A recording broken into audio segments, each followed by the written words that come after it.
Et coucou, c'est Sandeline, j'espère que vous allez bien. On se retrouve pour une nouvelle vidéo. Aujourd'hui, ça va être une vidéo qui va être un petit peu longue. Enfin, vous avez dû le voir avant de cliquer de toute façon.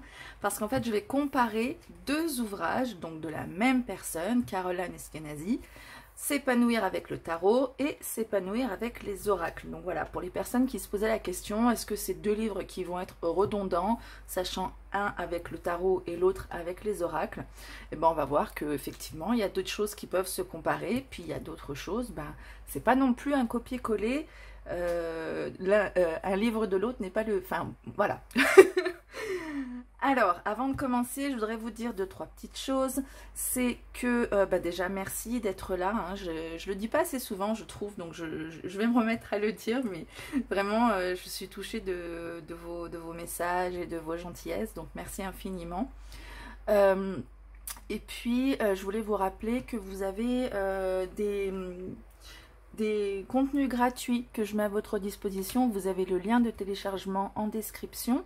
Voilà, donc vous avez des carnets de tirage, vous avez, enfin des carnets de tirage qui sont une trame d'interprétation pour aller vers une interprétation intuitive.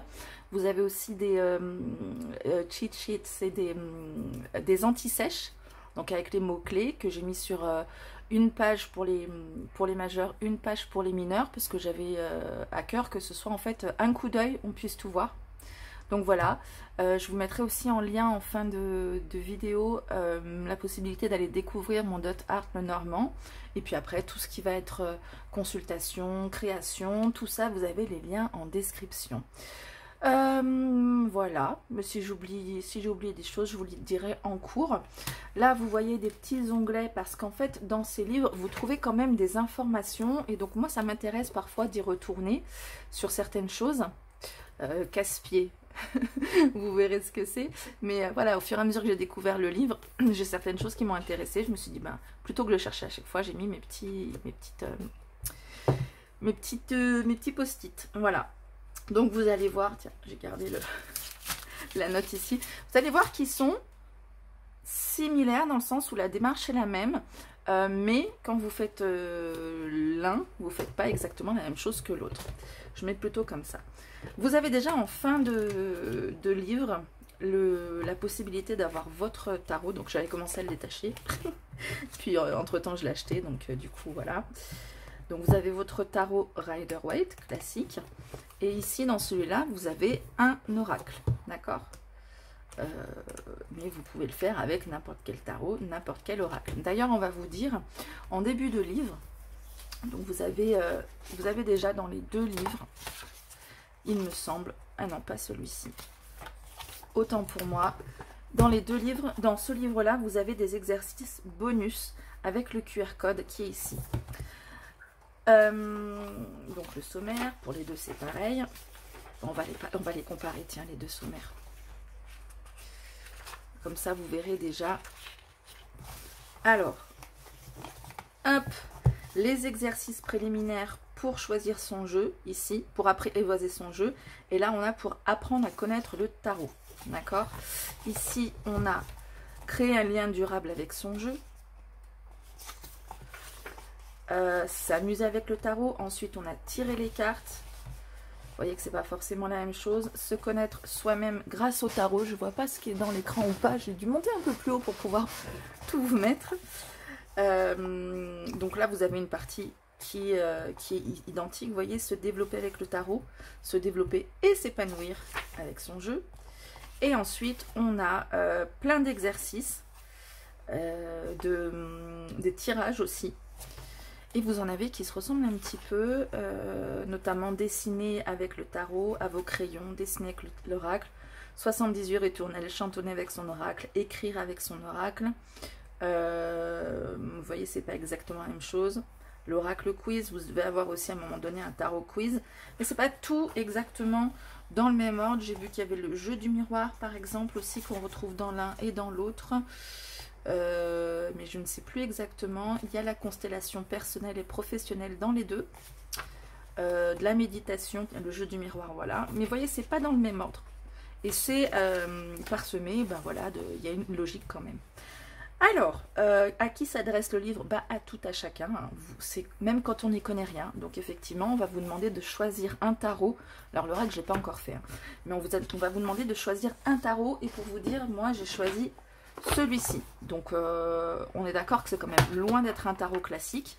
Vous voyez, donc c'est pour vous permettre d'apprivoiser votre jeu. Donc moi j'ai pris celui-ci parce que justement, il ne ressemble pas du tout au Rider-Waite classique, même si on y retrouve la signification, mais en observant bien les cartes. Et donc c'est ce que va nous permettre ce livre. Donc vous pouvez prendre vraiment le tarot qui vous intéresse. Donc elle vous explique comment ça se présente, un jeu de tarot, un petit peu d'histoire du tarot. Est-ce que tous les jeux divinatoires sont des tarots? Ben, pas forcément. Elle vous parle aussi donc des oracles, des Lenormand, etc. Et elle nous dit, allez, on y va. Donc pas beaucoup de blabla quand même. Donc on vous parle des exercices, on vous dit que ça va créer le contact et choisir son jeu, et on va vous dire que c'est très important de garder le jeu pendant tout le livre, d'accord? Parce que c'est très important de trouver l'essence du jeu. Et elle vous donne des tarots, certains qui suivent le Rider-Waite pour vous, si vous ne savez pas trop lesquels prendre, donc vous en avez une petite liste, voilà, sachant que vous pouvez prendre celui que vous voulez. Donc voilà, quel jeu vous avez choisi, pourquoi vous l'avez choisi, ce que ça dit potentiellement de vous. L'exercice des deux pôles, donc vous allez avoir votre carte préférée et celle que vous aimez le moins. Vos conclusions, là par exemple en le faisant, j'ai trouvé que c'était très parlant pour moi. C'est tout bête, hein, vous voyez. Apprendre à connaître le tarot, donc comprendre sa carte préférée.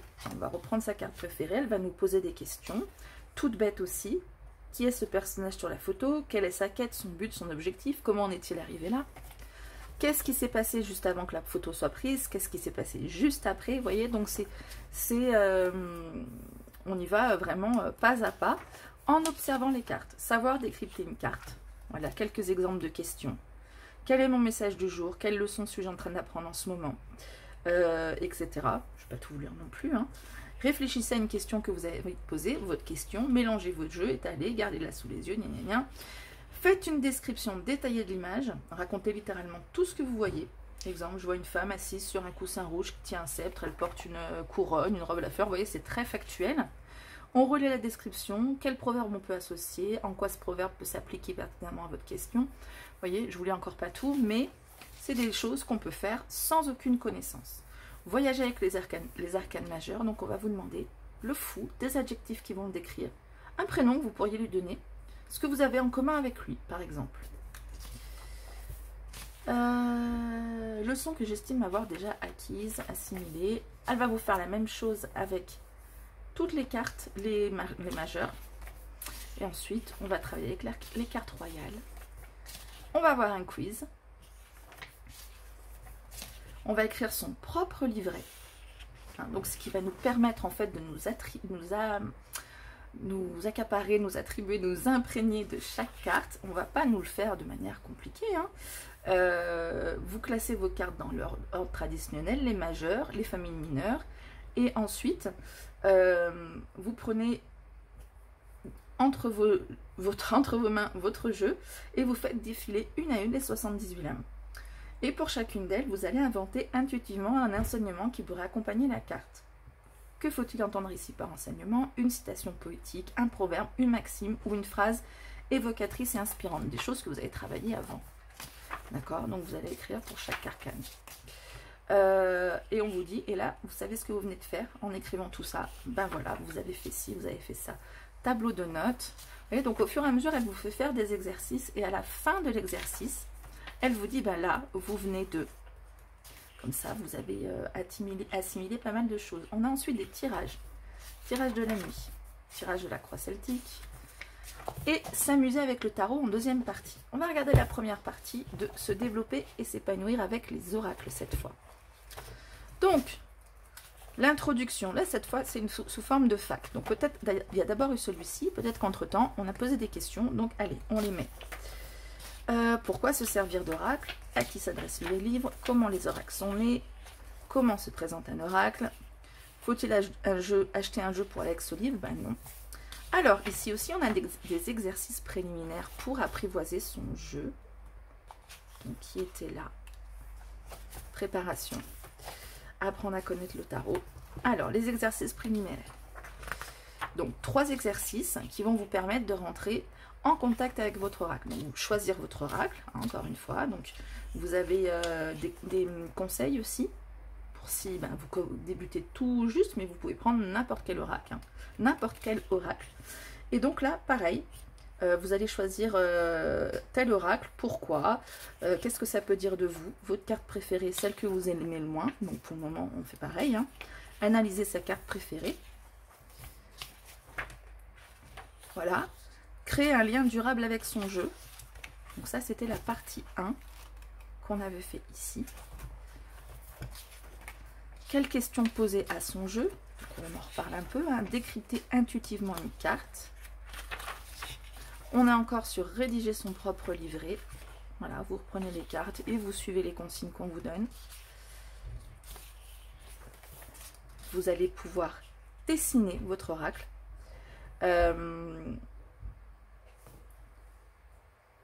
Prenez votre oracle, soit celui de ce livre, soit votre jeu favori. Choisissez la carte qui au niveau visuel vous plaît le plus. Inscrivez ci-dessous son nom, puis décrivez brièvement ce qu'elle représente. Ma carte, description, ce qui me plaît dans cette carte, ce que cette carte, le choix de cette carte dit sur moi. Et là, on va faire son dessin, titre de mon dessin. Et voilà, vous dessinez après. Ensuite, chantonner avec son oracle, et ça on va le voir dans l'autre aussi, je pense. L'écoute contemplative, écrire avec son oracle. Vous voyez, donc en fait, il suffit de suivre. Hein. Votre personnage principal est quoi? Un homme, une femme, un animal, quel est son nom? Quel est son métier? Où vit-il? Quel est son âge? À quoi ressemble-t-il physiquement? Ma carte du point de départ. Ensuite, je choisis cette carte du point de départ. Et puis, vous allez avoir plusieurs cartes à tirer et des consignes encore. Qui est son identité? À qui jusqu'ici a vécu, etc. Il en résultera que il était une fois. Raconter l'histoire de son oracle. Encore une fois, une histoire. Remettre les cartes dans le bon ordre. Alors, de quoi il s'agit ici? Étaler devant vous l'intégralité des lames, face visible dans leur ordre traditionnel, numéroté ou alphabétique selon l'agencement du jeu choisi. Vous allez à présent classer ces cartes en 4 groupes que nous appellerons les moins, plus, plus. Les cartes que vous aimez le moins, les cartes que vous jugez plutôt neutres, bof, qui vous attirent pas spécialement, mais bon, voilà. Pareil au niveau du plus, et puis les cartes que vous aimez vraiment, vraiment bien. Et ensuite, on va faire un des exercices. Ça va révéler de vous certaines choses. Étape numéro 1, refaites l'exercice. Étape numéro 2, etc. Hop, le grand tournoi des cartes. L'oracle quiz. En fait, vous allez avoir par carte une question par rapport à l'oracle qui est là, mais vous pouvez le faire aussi avec votre oracle. Par exemple, la première carte, c'est la porte. Question, quelle porte t'apprêtes-tu à franchir à ce stade de ta vie? Cela te fait-il peur? Pourquoi? Donc vous allez avec votre oracle faire pareil, je pense. Les cartes de la personnalité, le chemin personnel. On est toujours dans la première partie. Hein. Et on arrive à la deuxième partie pour se tirer les cartes. Alors, la deuxième partie, vous voyez, c'est pas la même. On ne tire pas tout de suite les cartes. On va s'amuser. On va faire ce qu'on a vu ici. On va dessiner. On va chanter. Enfin, on va chanter. On va associer des chansons aux cartes. Ensuite, on va parler de films.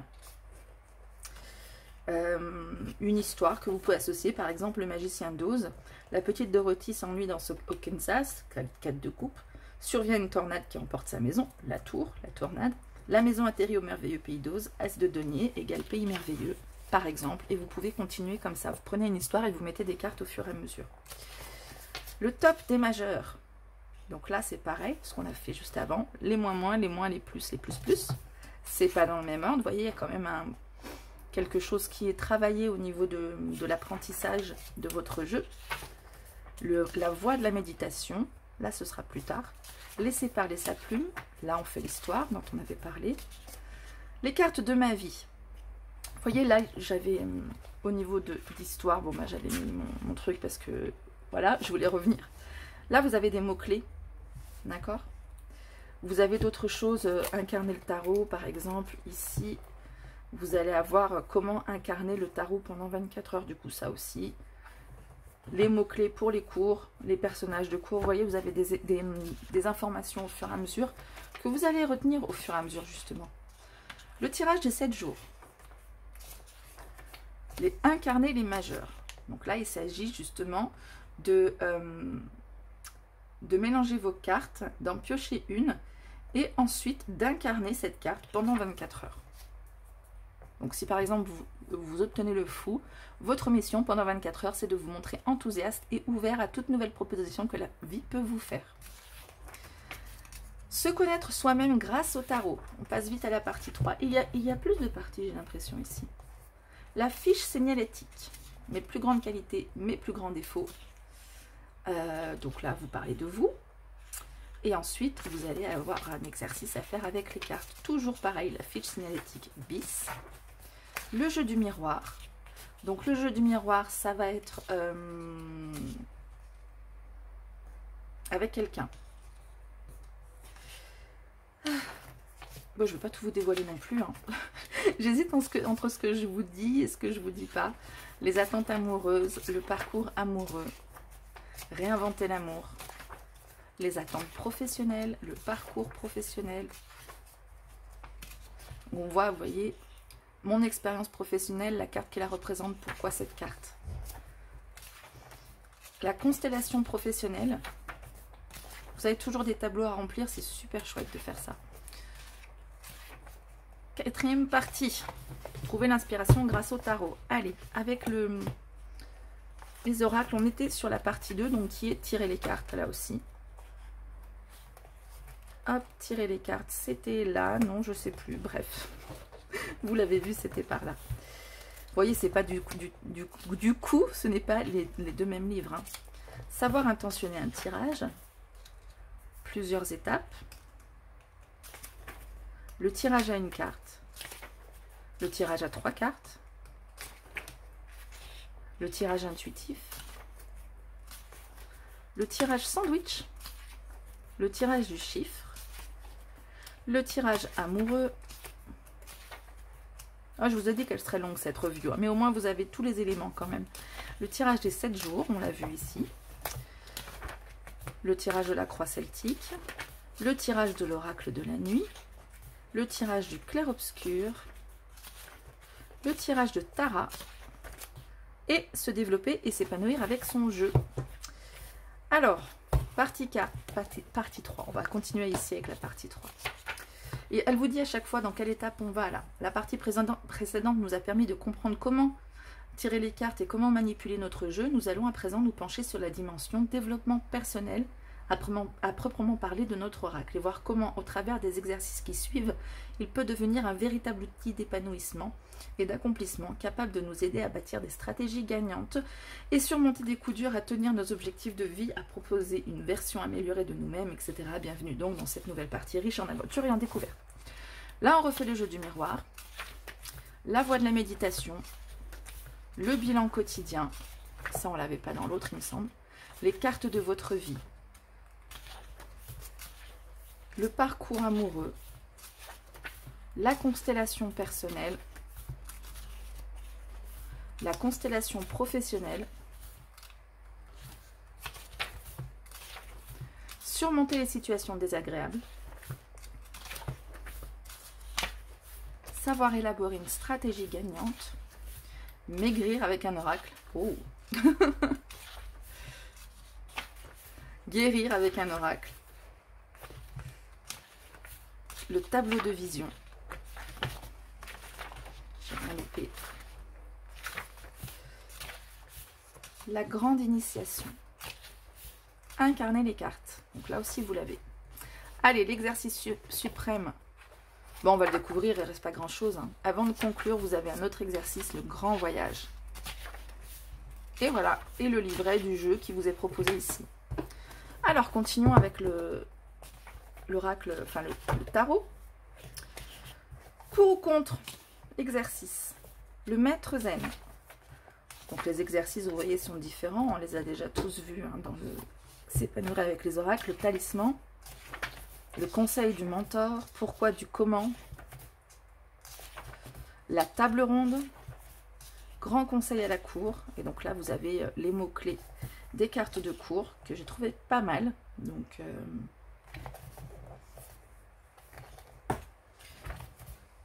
voilà. De l'au-delà, le chemin personnel, les cycles de vie. Ensuite, se développer avec le tarot. On l'a vu ici aussi. Donc, verre à moitié vide ou à moitié plein?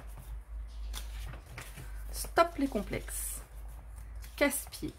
Donc, j'ai mis mon petit post-it parce que j'avais envie de le refaire plus tard. Enfin, de le faire parce que je ne l'ai pas encore fait. Mais bye bye les casse-pieds. Donc, on va travailler avec notre casse-pied perso. Au loin la peur. Développer sa gratitude. Initiation majeure, chakra et tarot. Les 10 commandements, le tableau de vision, là aussi on le retrouve, écrire l'avenir. Et la conclusion. Voilà, donc vous voyez, c'est à peu près la même structure, mais pas dans le même ordre. C'est le même genre d'exercice, mais pas tous non plus identiques. 52, 42, bon. Ils n'ont pas l'air plus petits l'un que l'autre. En tout cas, moi je pense que les deux sont sympas à faire. Celui-ci est sorti avant celui-ci, donc j'ai pas eu le choix. Mais je pense que vous pouvez faire dans l'ordre qui vous convient. Si vous vous sentez d'abord plus à l'aise avec les oracles, ça peut être sympa aussi quand on n'a pas encore abordé le tarot. Et comme ça, vous allez vous rendre compte que c'est facile à faire et ça va vous mettre en confiance pour aller faire avec le tarot. Ou sinon, vous me croyez sur parole, moi qui vous dis que c'est tout simple à faire. Et d'ailleurs, on vous le dit ici aussi, se développer et s'épanouir avec le tarot divinatoire ou les oracles divinatoires, même quand on n'y connaît rien. Voilà, ben écoutez, vous me direz si vous en avez un ou l'autre, si vous avez les deux, si vous voulez en acheter un ou si vous voulez, enfin voilà, bref. Moi, que je vous le redis, je n'ai pas, j'aurais dû le dire au début, je n'ai pas de partenariat avec quelque maison d'édition que ce soit. Moi, je vous parle que des choses qui me semblent importantes à vous dire. Voilà, ça me semble pas mal pour vous, donc je vous le dis. Donc voilà, si ça vous plaît, si vous avez envie de les acheter, ben dites-le moi. Si vous les avez déjà... Ah oui, je ne vous ai pas dit les prix d'ailleurs. 17,90 là. Donc ça va, c'est correct, je trouve en tout cas. Et voilà, et oui, surtout, dites-moi s'il y a des exercices qui vous ont plu, qui vous ont parlé, voilà, qui vous ont interpellé, etc. Ça peut être sympa d'en discuter aussi en dessous en commentaire. Et puis si vous avez des questions sur les ouvrages, je réponds hein, au niveau de, je sais pas si je suis censée vous parler de la qualité du papier, voilà, c'est du grammage ou des choses comme ça. Il est classique quoi. Je peux pas vous dire qu'il est particulier. Le papier est mat, hein, forcément, si vous voulez écrire dessus. Mais bon, posez-moi les questions et je vous réponds sans problème. Voilà, je vous fais plein de bisous. Prenez bien soin de vous et je vous dis à très bientôt pour une prochaine vidéo. Ciao!